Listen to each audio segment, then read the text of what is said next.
자, 왔어요. 비타민쌤 왔어요. 즐겁고 유익한 통사의 시간 왔어요.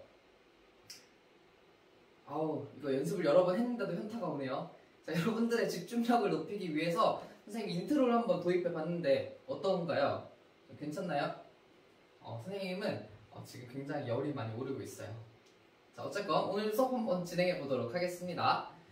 자, 우리 지난 시간까지 이제 문화 변동에 대해서 공부를 했죠. 그래서 무려 3주에 걸쳐서 선생님이랑 문화 변동 개념 공부하고 또 사례들도 함께 살펴보고 여러분들이 직접 수행평가를 통해 사례 분석하는 것까지 진행을 했습니다. 현장에서 수업을 하다 보니까, 그러니까 교실에서 수업을 하다 보니까 좋은 점은 여러분들의 표정이나 이런 걸 보고 좀 부족한 부분을 선생님이 한 번 더 이렇게 짚어줄 수 있고, 그리고 다양한 이제 영상 자료를 활용할 수가 있는데, 이제 이렇게 원격 수업으로 진행을 하다 보면 그런 저작권 문제 때문에 영상 자료를 활용하기도 조금 어렵고, 선생님 여러분 표정을 볼 수 없으니까 또 안타까운 것 같아요. 어찌됐든 우리 일주일간은 또 원격 수업으로 진행을 하니까 이 두 번째 중단원 선생님이 원격 수업으로 대체해서 열심히 찍어보도록 할게요. 자, 우리가 이제 문화 변동을 지나서 배우게 될 내용은 문화 상대주의와 보편윤리적 성찰이라는 단원이에요. 그에 앞서서 이 문화 상대주의를 이해하기 위한 개념이 한 가지 필요한데, 그 개념 문화 다양성에 대해 오늘 먼저 공부하도록 하겠습니다.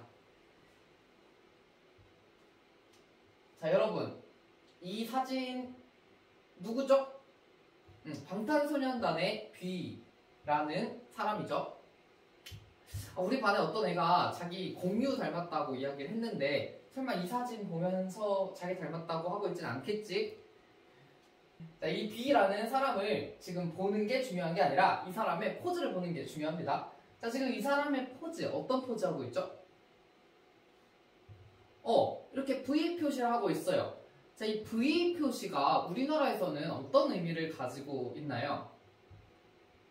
맞아요. 주로 사진 찍을 때 많이 활용하는 어떤 포즈죠. 그래서 우리 사진 찍을 때 뭐 이렇게 V를 하든지 이렇게 V를 하든지 하는 친구들이 굉장히 많아요. 우리 반 여자 아이들은 사진 찍을 때 두 손으로 이렇게 눈을 다 가려. 그래서 마스크, 손 해가지고 얼굴이 안 보이는데, 그것도 여러분의 하나의 문화일까요? 어쨌건 자, 굉장히 한국에서는 많이 쓰이는 사진 포즈입니다. 그쵸? 우리나라에서는 굉장히 많이 쓰이는 사진 포즈인데, 자, 요 손동작을 그대로 영국에 가서 한번 해본다라고 해볼게요. 자, 영국에서 우리가 영국 사람을 대상으로 요렇게 V 표시하는 건 약간 위험한 행동이 될 수 있어요. 물론 요즘에는 영국 사람들도 한국 사람들이 이렇게 사진 찍을 때 포즈를 많이 하는구나 라는 걸 알게 되었지만, 그럼에도 불구하고 영국에서는 이렇게 손등이 보이게 V 표시를 하는 게 주로 모욕의 의미를 가지고 있다라고 해요. 그냥 유래를 찾아보니까 옛날에 영국이 프랑스랑 전쟁을 할 때 프랑스 사람한테 잡히면, 프랑스 군인한테 잡히면 프랑스 군인이 그 영국 군인의 손가락 요 두 개를 잘랐다 그래요. 그래서 그때 이후로 요런 표시를 하는 게 어떤 모욕적인 의미다라고 쓰였다 그래요. 자, 그래서 지금 같은 포즈, 같은 손동작이 특정 사회에 따라서 다르게 해석된다라는 걸 우리가 알 수 있어요. 그쵸? 자, 이처럼 우리의 삶의 양식인 문화가 사회에 따라 서로 다른 의미를 가질 수 있다라고 우리가 결론을 내릴 수 있는데요. 이와 관련된 개념이 바로 오늘 배우게 될 문화 다양성입니다. 자, 문화 다양성의 개념 같이 한번 볼게요. 자, 문화의 구체적인 모습은 각 지역의 환경이나 시대적 흐름에 따라 다양하게 나타난다는 거예요. 자, 문화의 구체적인 모습, 즉 우리의 삶의 구체적인 양식은 지역의 환경이나 시대의 흐름에 따라 달라질 수 있어요. 지역별로 환경이 다르죠? 그러면 그 환경에 따라 문화가 다르게 형성됩니다. 자, 시대가 흘러요. 시대가 흐르면 그 시대만이 가지고 있는 환경이 있겠죠. 그래서 그 환경에 따라 또다시 문화가 바뀌어요. 결국 공간에 따라, 시간에 따라 문화의 구체적인 모습은 여러 가지로 나타날 수 있다는 게 문화 다양성의 개념입니다. 밑에 다시 한번 정리를 해줬죠. 지역마다 또는 시기마다, 시간마다 의식주, 언어, 법, 관습, 도덕, 종교 등이 다르게 나타난다. 자, 의식주, 언어 이런 것들 우리 통틀어서 뭐라고 했어요? 이런 걸 바로 문화라고 이야기했었죠. 우리가 가진 모든 삶의 양식이 되는 거죠. 자, 그러면 이렇게 다양한 문화를 우리는 현대사회에 오면서 많이 접할 수 있게 됐는데 그 이유가 뭔지 한번 봅시다. 과거서부터 현대까지 오면서 우리는 다양한 문화를 접할 수 있는 기회가 많아졌어요. 그 이유는 바로 교통과 통신이 발달했기 때문이죠. 자, 이제 우리는 비행기를 타고 하루 안에 지구상에 있는 어떤 나라라도 갈 수 있죠. 또 핸드폰이나 어떤 다양한 SNS 등의 발달로 인해서 다른 나라의 문화를 쉽게 경험하고 관찰할 수 있게 됐어요. 자, 그렇게 되다 보니까 다른 사회와 우리 사회 간의 문화 교류가 자연스럽게 많아지게 된 거죠. 여러 사회가 자신들의 문화를 서로 교류하게 된 어떤 경험과 기회가 많아졌다는 뜻인데 이것이 가져온 긍정적인 측면과 부정적인 측면에 어떤 것들이 있는지 한번 보도록 할게요. 자, 먼저 긍정적인 부분으로는 우리가 다양한 문화들을 교류하게 됨으로써 그 문화들을 실제로 보고 그 문화들로부터 좋은 점을 배울 수 있게 되죠. 그래서 다양한 문화를 많이 접할 수 있다. 이게 바로 플러스 요인입니다. 좋은 점만 있냐? 다른 사회와 교류가 많아지면 좋은 점뿐만 아니라 안 좋은 점, 부정적인 면도 발생하게 됩니다. 어떤 부정적인 면이 나타나냐면요. 여러 문화가 교류를 하게 돼요. 자, 그러면 특정 문화가 갑자기 좀 힘이 세질 수가 있어요. 어떤 특정 국가의 문화가 굉장히 강력한 힘을 발휘하게 되면 여러 다른 사회에 있는 작은 문화들이 힘을 잃고 사라져 버릴 수가 있습니다. 자, 그러면서 우세한 문화가 점령을 하게 되면서 문화가 획일화될 수 있습니다. 자, 획일화라는 거는 문화가 하나로 다 통일된다는 뜻이에요. 그 우세한 문화만이 살아남아서 문화 전체를 통일시켜버린다는 뜻이에요. 이해돼요? 자, 예를 들어서 우리가 영화 한번 생각해 볼까요? 영화에 굉장히 큰 돈을 투자하고 또 굉장히 좋은 배우들을 캐스팅해서 만들 수 있는 건 주로 이제 미국 같은 나라들이죠. 그럼 할리우드 영화들을 보면 되게 캐스팅 빵빵하고 CG도 엄청나게 좋고 스토리도 되게 탄탄한 모습들을 보이죠. 자, 그런 영화들이 다른 나라에까지 이제 교류를 통해서 나가게 되면 그 각국에 있는 사람들도 이 영화에 열광하게 되죠. 자, 이런 영화들만 찾다 보면 국내에 좀 작은 돈을 들여서 만든 영화 또는 이제 좀 숨겨진 배우들, 잘 알려지지 않은 배우들을 이용해서 만든 영화 등을 잘 안 보게 될 거란 말이에요. 국내 영화가 오히려 좀 퇴보하고 위기에 처할 수 있게 되는 거죠. 그러면서 할리우드 영화가 전 세계를 장악하는 어떤 획일화 현상이 나타날 수 있게 됩니다. 이게 바로 이 문화 교류 증진의 부정적인 모습이에요.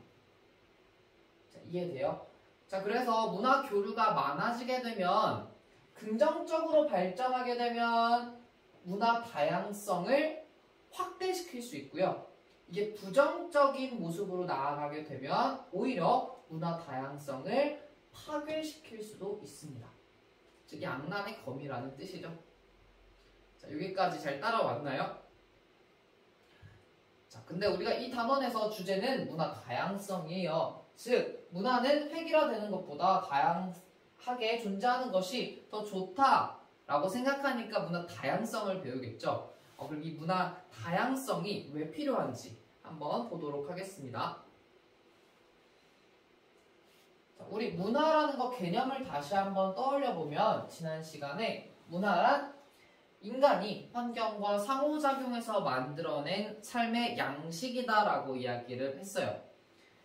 자, 환경과 인간이 상호작용을 해서 만들어냈기 때문에 굉장히 오랜 기간 걸쳐서 그 사회의 사람들이 만들어낸 어떤 특수한 삶의 모습일 거라는 거예요. 즉, 문화는 그 사회 사람들이 열심히 오랜 시간에 걸쳐서 만들어낸 소중한 물질적, 정신적 자산입니다. 그 문화가 있기 때문에 그 공동체가 유지될 수 있는 거예요. 왜냐하면 그 사회 사람들이 오랜 시간 동안 함께 만들어 온 게 그 사회의 문화이기 때문에.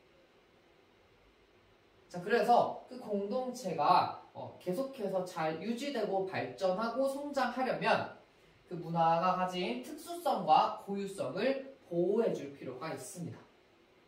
자, 이렇게 특수성과 고유성을 보호해 줄 때 자연스럽게 문화가 다양하게 존재하게 되겠죠. 이해되죠? 자, 문화 다양성을 우리가 중시해야 되는 이유는 각 사회가 자신들의 고유성과 특수성을 잃지 않고 존재하게 하기 위함이다 라고 정리할 수 있겠네요. 네, 이해됐나요? 자, 그러면 이 문화 다양성에 대해서 우리 국제 사회에서는 어떤 식으로 생각하고 있는지 함께 보도록 할게요. 자, 교과서 213페이지 한번 펴볼게요. 교과서 213페이지에 문화 다양성 협약이라는 글이 보일 거예요. 아래쪽에. 문화 다양성 협약이 무엇이냐면 유네스코가 이제 그 발표를 했던 세계 문화 다양성 선언이라는 게 있거든요. 그래서 그거를 바탕으로 이제 여러 국가들이 2005년에 채택한 국제 협약이라고 보시면 됩니다. 약속한 거예요, 국가들끼리. 근데 그 밑바탕이 된 게 바로 이 유네스코의 세계 문화 다양성 선언입니다.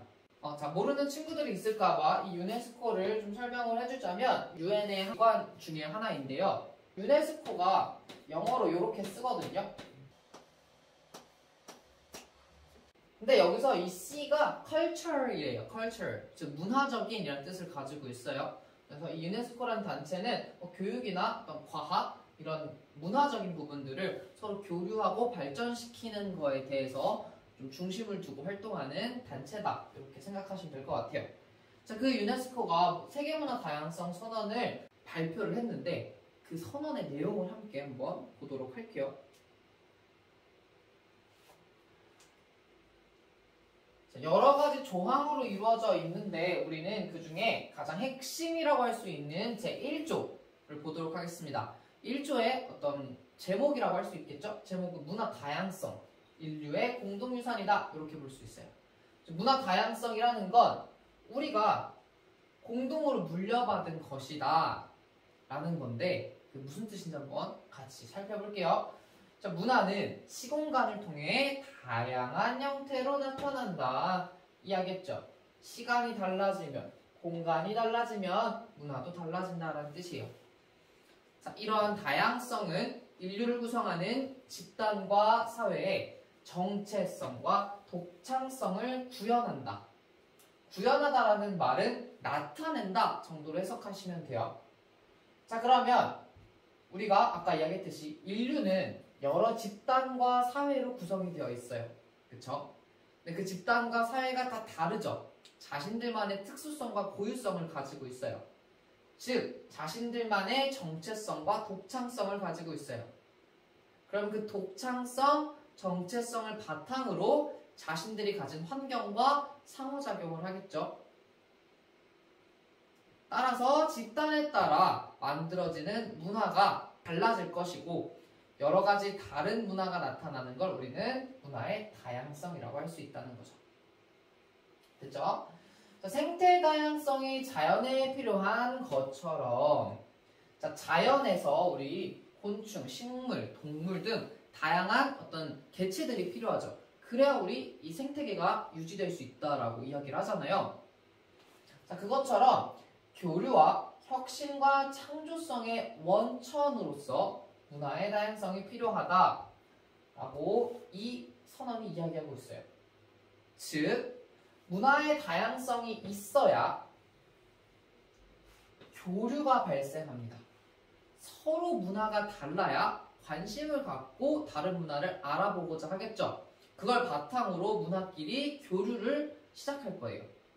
자, 서로 문화가 교류되다 보면 어떤 좋은 문화들을 받아들이게 되겠죠. 그래서 그 문화들을 받아들이고 또 자신들의 문화 중에 부족한 부분들을 더 발전시켜 나갈 거예요. 즉 혁신이 발생하게 됩니다. 자, 이런 혁신을 또 발생시키려면 그 나라 사람들이 조금 더 창의성을 개발해야겠죠. 그래서 창조성, 창의성도 자연스럽게 발전하고 더 커질 거라는 게 이 문장의 의미입니다. 자, 이러한 의미에서 문화 다양성은 인류의 공동유산이다.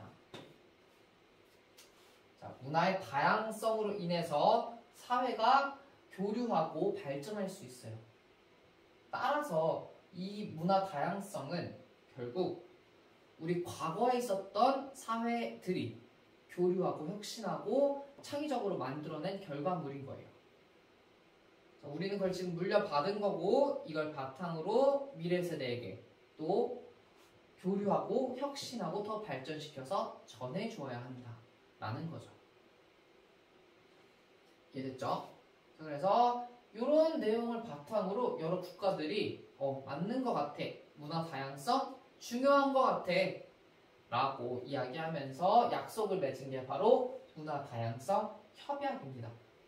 자, 그럼 이 문화 다양성 협약이 현재 어떤 역할을 하고 있는지 함께 보도록 할게요. 첫째로 문화상품의 독특한 성격을 인정합니다. 자, 문화상품의 독특한 성격이 뭔지 한번 생각해 볼게요. 자, 이 분필이라는 상품 볼까요? 자, 이 분필은 문화상품은 아니에요. 일반적인 이런 상품은 그 사회의 어떤 고유성, 정체성을 담고 있다라고 말하기에는 좀 어려운 부분이 있어요. 그쵸? 중국, 일본, 한국, 미국 등등 여러 나라들이 이 분필에 그 나라만의 고유성과 정체성을 담지는 않죠. 자, 그러다 보니까 각국이 이 분필을 만들어서 서로 자유롭게 거래를 하다 보면 퀄리티가 더 좋고 가격이 좀 더 저렴한 그런 분필이 살아남아서 다른 나라로 퍼져나갈 거예요. 그쵸? 그건 모든 국가에게 이득이 돼요. 이게 우리가 5단원에서 공부했던 자유무역의 이점입니다. 자, 근데 문화상품은 그렇지 않다라는 거예요. 문화상품은 그 사회의 어떤 고유한 정체성과 독창성이 반영되어 있다고 보는 거죠. 자, 예를 들어 영화 같은 거 생각해 볼까요? 우리 영화의 어떤 스토리라인, 감정선 이런 건 그 나라 사람들만 이해할 수 있는 지점들이 있어요. 자, 우리가 외국 영화를 보고 외국 사람들이 빵 터지는 부분 또는 갑자기 눈물을 흘리는 부분들이 이해가 안 갈 때가 있죠. 저게 웃긴 부분인 건가? 라는 생각이 들 때가 있어요. 자, 외국인들이 볼 때도 마찬가지예요. 외국 사람이 우리나라 영화를 볼 때도 그런 부분들이 분명히 존재할 거예요. 자, 그건 그 사회가 오랜 시간 어떤 축적해 온 언어나 스토리 라인이 가지고 있는 독특한 특성 때문에 그런 거죠. 그렇죠? 그래서 이 문화 상품을 일반적인 상품처럼 자유무역에 맡겨버리면 어떤 현상이 나타나는지 볼까요? 자, 자유롭게 무역이 이루어져요. 그럼 아까 초반에 이야기한 것처럼 우세한 문화가 등장을 하게 될 거예요. 사람들이 열광하는 부분이 있을 거예요. 뭐 배우들이 엄청 빵빵한 경우 아까처럼 또는 정말 시각적으로 CG나 이런 시각적 효과가 굉장히 뛰어난 영화들이 많은 어떤 인기를 얻게 되고 그 문화가 전 세계를 지배하게 되겠죠. 자, 그렇게 되면 우리가 가진 문화는 자연스럽게 사라질 수밖에 없어요. 우리가 가지고 있는 영화 산업, 우리의 스토리라인으로 우리의 감정선을 집어넣어서 만든 영화들이 더 이상은 나타날 수 없게 된다는 거예요. 자, 그걸 방지하고자 이 문화상품을 자유무역 대상에서 제외시킵니다.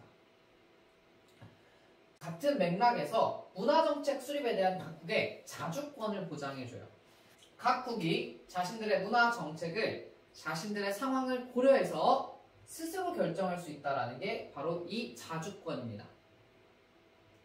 예를 들어서 우리나라는 좀 지금 영화산업이 약해. 그래서 이 영화산업을 일단 좀 보호해서 성장시킬 필요가 있어.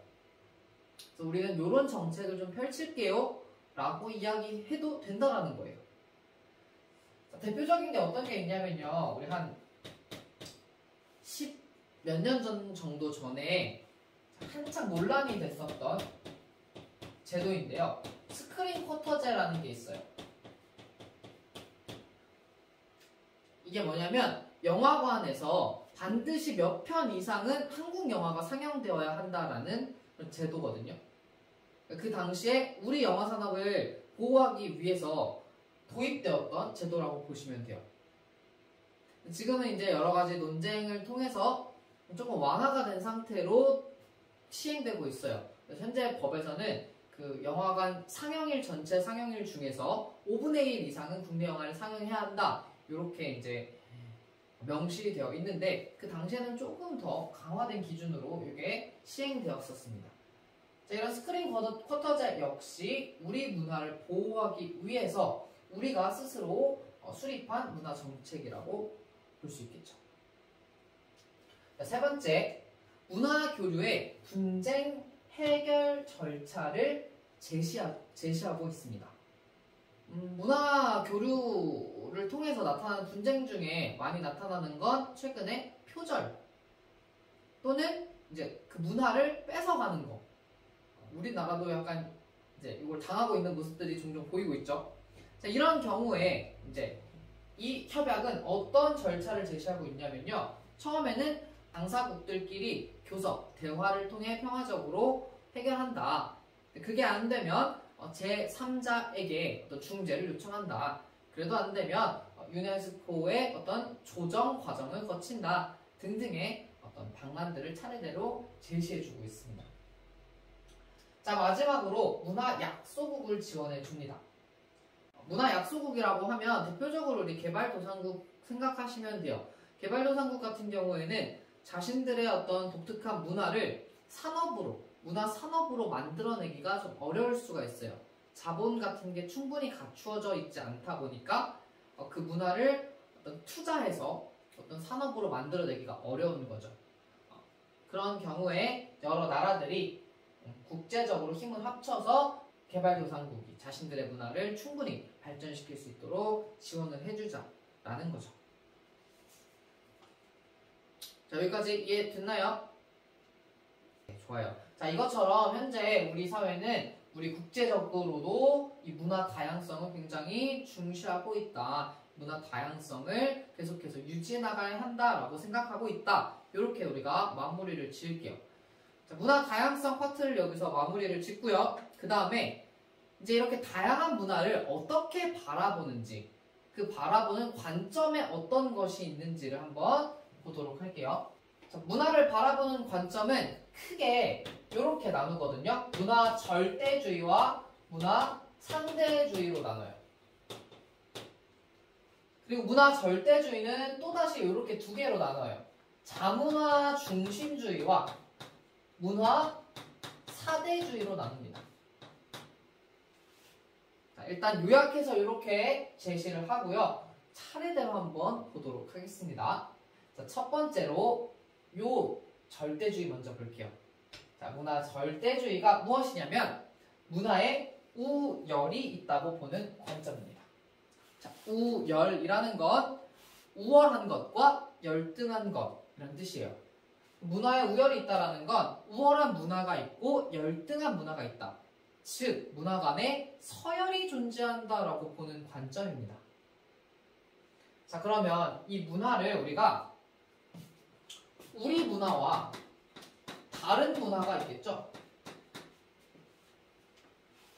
내가 포함된 사회의 문화와 다른 사회의 문화가 있을 텐데 그 두 개의 문화 중에 어떤 걸 더 우월하다고 보는지에 따라 이 아래 두 가지 관점으로 다시 구분이 됩니다.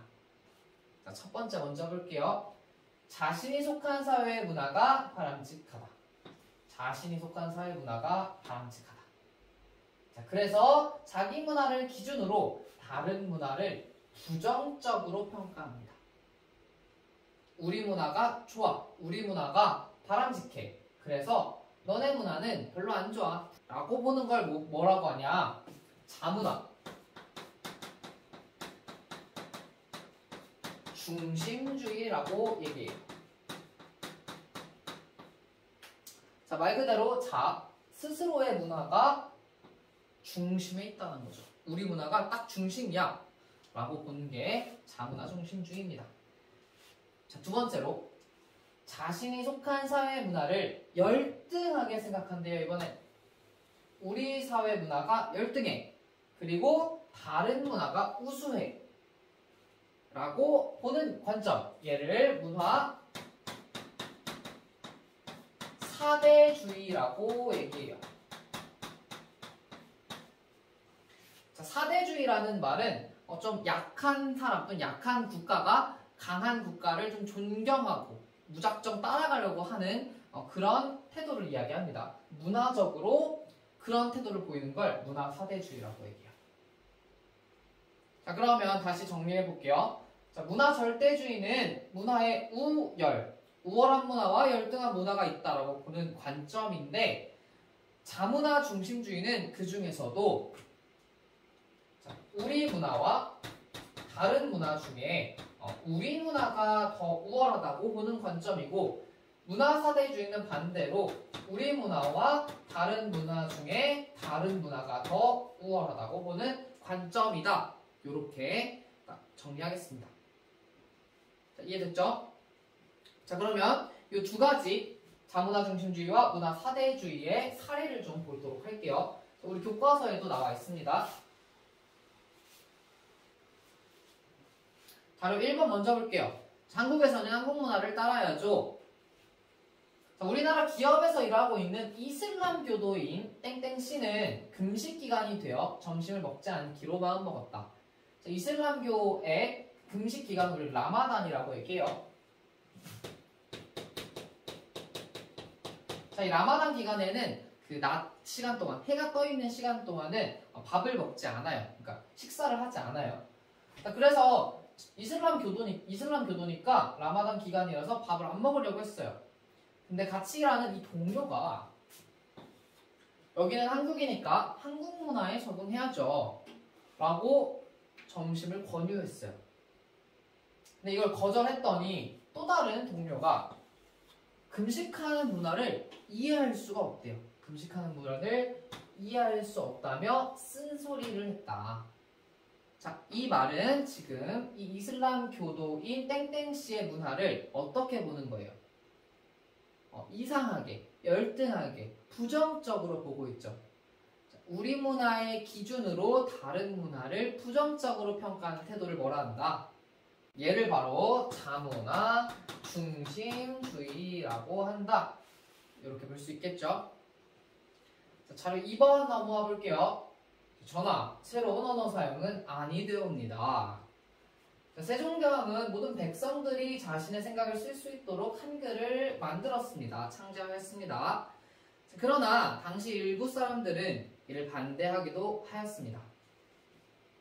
최만리, 정창손 등의 사대부들은요, 왕에게 상소문을 올려 중국이라는 대국을 섬기고 중화를 사모하기 위해서, 중국이라는 대국을 섬기고 중화, 마찬가지로 중국이요. 중국을 사모, 존경하기 위해서 중국의 언어와 제도를 따라야 한다.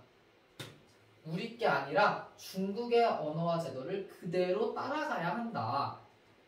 우리 문화가 열등해. 우리나라는 열등해.